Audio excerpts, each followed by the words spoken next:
Relaciones entre arte y política en el siglo XIX en México. El siglo XIX en Europa parece una consecuencia lógica de los movimientos filosóficos y racionalistas. Pensamientos provenientes del siglo anterior y acontecimientos como la Revolución Francesa nos hacen percibir las diversas transformaciones como resultados de preocupaciones y anhelos auténticos. Sin embargo, el siglo XIX en México es el siglo de la incertidumbre. Durante este siglo se ensayó, tanto en la cultura como en todos los campos de la vida, por primera vez. Las primeras generaciones del siglo XIX se encontraron con la responsabilidad de formar una nación. Retrocedamos un poco a finales del siglo XVIII. Nueva España era gobernada por la corona borbónica, que impulsaba ideas de la Ilustración. Así, además de la tradición artística colonial, la monarquía española, bajo la orden de Carlos III, introdujo el estilo del neoclasicismo en las primeras escuelas de arte, como fue la antigua Academia de San Carlos, que funcionaba desde 1779. Durante un largo periodo, la Academia, de pensamiento conservador, va a crear obra en apoyo a la corona española y al rey, ante las amenazas del movimiento insurgente, siendo un ejemplo de esto Alegoría de las autoridades españolas e indígenas, pintura de Patricio Suárez de Peredo, de 1809, o La estatua ecuestre de Carlos IV, de Manuel Torsá, de 1803, siendo Carlos IV el último Borbón en México. Sin embargo, el impulso de la Ilustración y sucesos como la educación ilustrada de una élite burguesa, la Revolución Francesa, guerras napoleónicas y la independencia de Norteamérica desembocaron en el movimiento de independencia de México, que inicia el 16 de septiembre de 1810 con el Grito de Dolores y culmina el 27 de septiembre de 1821. Antes y durante este movimiento florecen figuras que se enlazan con cierto nacionalismo criollo, como la Virgen de Guadalupe, la figura de América y el águila devorando la serpiente.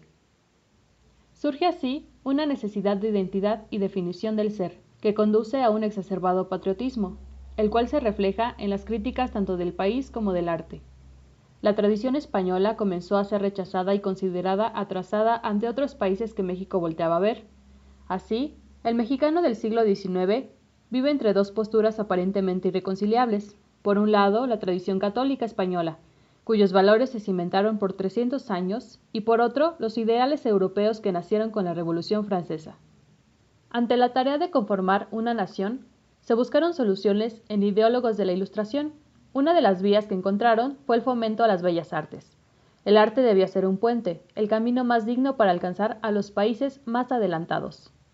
Lentamente surge una nueva narrativa nacional y política. Se privilegió la comprensión del sujeto mexicano en detrimento de la calidad de las obras.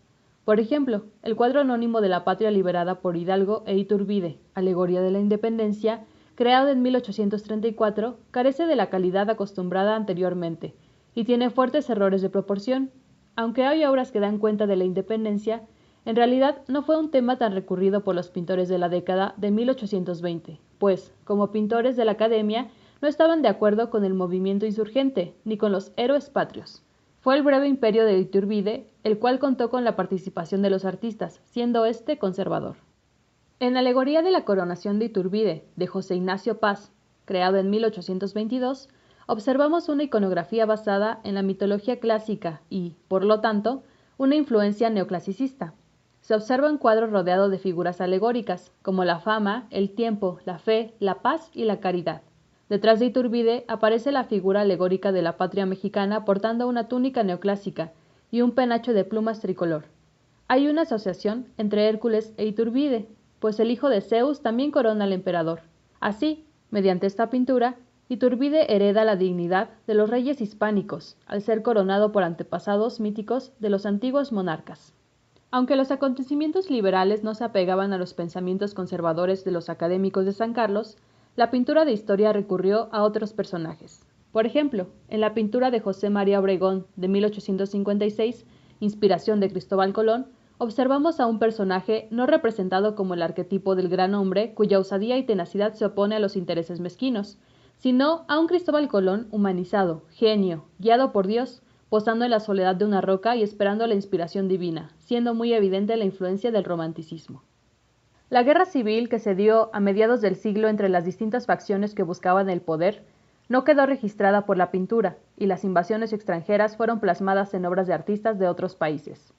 Después de la derrota de México ante los estadounidenses en 1847, México se convirtió en un estado amenazado por la fuerza expansiva del norte. Para 1850, la mayor influencia sobre la producción artística mexicana fue el énfasis de los conservadores en cuanto a la tradición religiosa, pues era el lazo común que ligaba a los mexicanos con la historia universal, y también constituía un freno moral muy efectivo ante el avance del modelo liberal. Se recurre constantemente a personajes y episodios bíblicos, también a la historia y mitologías grecorromanas, para establecer analogías con México. Todo esto puede verse aplicado entre los estudiantes de Pelegrín Clavé. En 1843 se contrataron maestros para la Academia de San Carlos, provenientes de Europa, como Clavé y Vilar, artistas formados en Roma e influenciados por el nazarenismo y el purismo. En su escuela se impulsan temas apegados al género histórico, pero se enfocan principalmente en la historia bíblica. Surgen artistas como Joaquín Ramírez, quien pintará Cautividad de los Hebreos en Babilonia en el año de 1858. Este tema va a ser muy recurrente, pues hace hincapié en el dolor y la vergüenza de todo un pueblo a causa de los errores cometidos, cuya consecuencia es la invasión y pérdida de la patria, acontecimiento análogo a la situación que vivía México. Otro ejemplo es la pintura de Santiago Rebull, El sacrificio de Isaac, de 1857, quien renuncia a los intereses individuales para acatar la voluntad divina.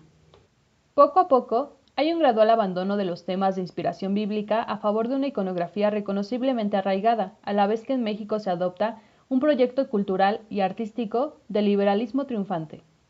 Después de la legislación liberal de 1861, que golpea fuertemente al poder de la Iglesia, se suprimen conventos en la Ciudad de México, por lo que se vuelve necesaria una reorientación de las construcciones religiosas. Son épocas de modernización, renovación y expansión de las calles, por lo que muchos conventos e iglesias de la ciudad son destruidos. La obra Patio del exconvento de San Agustín, de José María Velasco, creada en 1861, solo pudo existir gracias a este proceso de transformación, pues en esta pintura retrata las ruinas de lo que alguna vez fue un convento. Sorprende la rapidez del cuadro, en tanto que trata el tema como si fuera del pasado, empleando elementos que acentúan este hecho de historia antigua, como los campesinos, que para esta época comenzarán a simbolizar las prácticas tradicionales del pasado. En una época en la que desde el breve imperio de Maximiliano de Habsburgo se empezaba a exaltar el progreso y el papel de la tecnología y la ciencia, y donde más adelante, durante el Porfiriato, la política incluso sería manejada por los llamados científicos, el paisaje para Velasco era, por lo tanto, la ocasión para una operación realista basada en la observación científica. Con Velasco podemos observar la transición a la modernidad, sus trenes de vapor, como en Puente Curvo del ferrocarril mexicano en la cañada de Metlac de 1881, son símbolo de la tecnología y el progreso. Pero el mundo pictórico mexicano en general avanzaba a paso lento, por un lado debido a las diferencias culturales existentes y a las expectativas de las clases más acomodadas, así como por las relaciones económicas y políticas con Europa que recién se establecían. El medio mexicano se preparaba para recibir el arte nuevo a través de figuras que se habían formado en el mundo académico. La política cultural del Porfiriato hacia la Academia de San Carlos, que a partir de 1867, durante el gobierno de Juárez, había cambiado su nombre por el de Escuela Nacional de Bellas Artes, fue en general de atención al arte, becando a numerosos artistas para que estudiaran en Europa.